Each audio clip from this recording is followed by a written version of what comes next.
আসসালামু আলাইকুম, সবাইকে স্বাগতম ট্রান্সপোর্ট স্টোরিতে। তো আমার সামনে যে বাসটি দেখতে পাচ্ছেন এটা হচ্ছে মার্সিডিজের এসি বাস, এয়ার সাসপেনশন বিশিষ্ট, এবং বাসটি বডি তৈরি করা হচ্ছে অভি মোটরসে।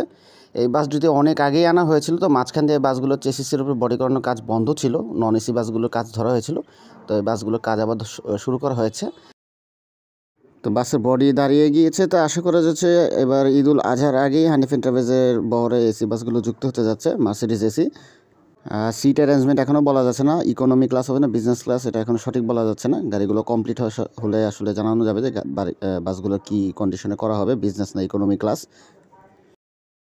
ঈদ উল ফিতরের পর এখন ঈদ উল আজহার আগে আরও কিছু মার্সিডিজ বাস যুক্ত হতে যাচ্ছে হানিফের বহরে। সে উপলক্ষে অলরেডি 4 ইউনিট চেসিস চলে এসেছে অভি মোটরসে। খুব সম্ভাবনা আছে আরও 20-25 ইউনিট বাস ঈদ উল আজহার আগে হানিফ এন্টারপ্রাইজের বহরে যুক্ত হবে। আর এসি 2 ইউনিট বাস তো রয়েছে, তো অলরেডি কাজও চলছে। আর এগুলো হচ্ছে টাটা চেসিস, এগুলো হচ্ছে মিনি বাসের জন্য এই চেসিসগুলো এসেছে। টোটাল 5 ইউনিট চেসিস এসেছে, এগুলো সম্ভবত কোস্টার করা হবে। খুব সম্ভবত এই বাসগুলো হানিফ এন্টারপ্রাইজের বহরে যুক্ত হবে যাত্রী পরিবহনের জন্য।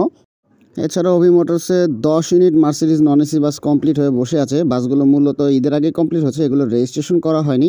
এগুলো রেজিস্ট্রেশনের জন্য মূলত দেরি হচ্ছে, এগুলো খুব শীঘ্রই রেজিস্ট্রেশন করা হবে। রেজিস্ট্রেশন কাজ কমপ্লিট হয়ে গেলে এগুলোও খুব শীঘ্রই রাস্তায় দেখা যাবে। তো সেজন্য এগুলোকে অভি মোটরসে রাখা হয়েছে। এগুলো রেজিস্ট্রেশন কাজটা কমপ্লিট করতে পারেনি, ঈদের আগে ছুটি হয়ে গেছিলো সরকারি অফিসগুলো। তো সেই কারণে তো যতটুকু জানা যাচ্ছে যে এগুলো খুব শীঘ্রই রেজিস্ট্রেশন করা হবে।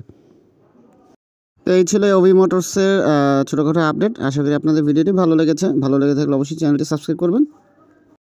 দেখা হবে পরবর্তীতে নতুন কোনো ভিডিও অথবা আপডেট নিয়ে। ততদিন পর্যন্ত আপনারা সকলে সুস্থ থাকবেন, ভালো থাকবেন। ধন্যবাদ সবাইকে।